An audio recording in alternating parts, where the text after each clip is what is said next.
یوں کہاں زرتشت ایک فلسفیانہ کتاب ہے جو جرمن فلسفی فریڈرک نیچے نے لکھی تھی۔ یہ کتاب زرتشت نامی ایک کردار کے خیالات اور نظریات پر مبنی ہے جو ایک دانا اور فلسفی ہے۔ زرتشت ایک عرصے تک پہاڑوں میں تنہا رہتا ہے، غور و فکر کرتا ہے اور پھر انسانوں میں واپس آ کر اپنے خیالات کا اظہار کرتا ہے۔ یہ کتاب کئی اہم فلسفیانہ خیالات پر مشتمل ہے، جیسے فوق البشر، ایٹرنل ریکرنس۔ پہلا حصہ، زرتشت کی واپسی اور انسانوں سے خطاب۔ زرتشت پہاڑوں میں 10 سال گزارنے کے بعد نیچے آتا ہے تاکہ لوگوں کو سچائی بتا سکے۔ وہ ایک بازار میں آ کے لوگوں سے خطاب کرتا ہے اور کہتا ہے کہ انسان ابھی بندر اور فوق البشر کے درمیان ایک پل ہے۔ اس کا مطلب یہ ہے کہ موجود انسان ابھی ارتقاء کی ایک حالت میں ہے اور اسے فوق البشر بننے کی کوشش کرنی چاہیے۔ فوق البشر یا سپرمین کا نظریہ۔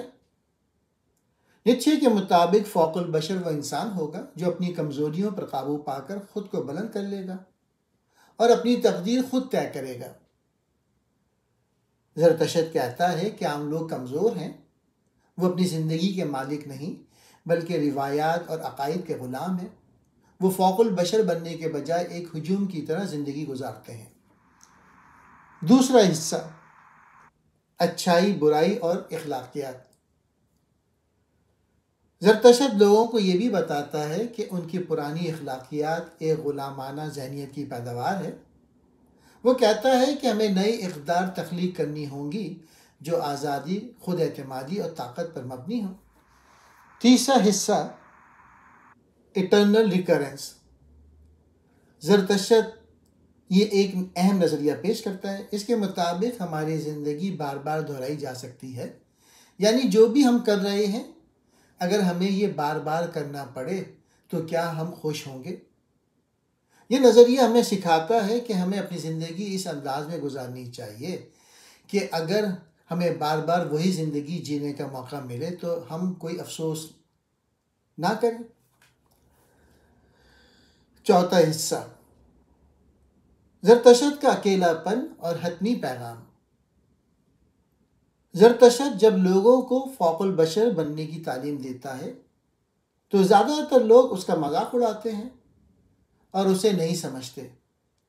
وہ مایوس ہو کر دوبارہ پہاڑوں میں چلا جاتا ہے۔ وہاں وہ غور و فکر کرتا ہے اور خود کو مضبوط بناتا ہے۔ آخر میں زرتشت کو یقین ہو جاتا ہے کہ انسان کو اپنی کمزوریوں پر قابو پانے کے لیے تنہائی اور خود شناسی کی ضرورت ہے۔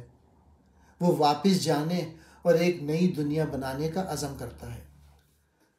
یوں کہاں زرتشت ایک گہری فلسفیانہ کتاب ہے جو ہمیں خود اعتمادی، آزادی اور ایک بہتر انسان بننے کا درس دیتی ہے۔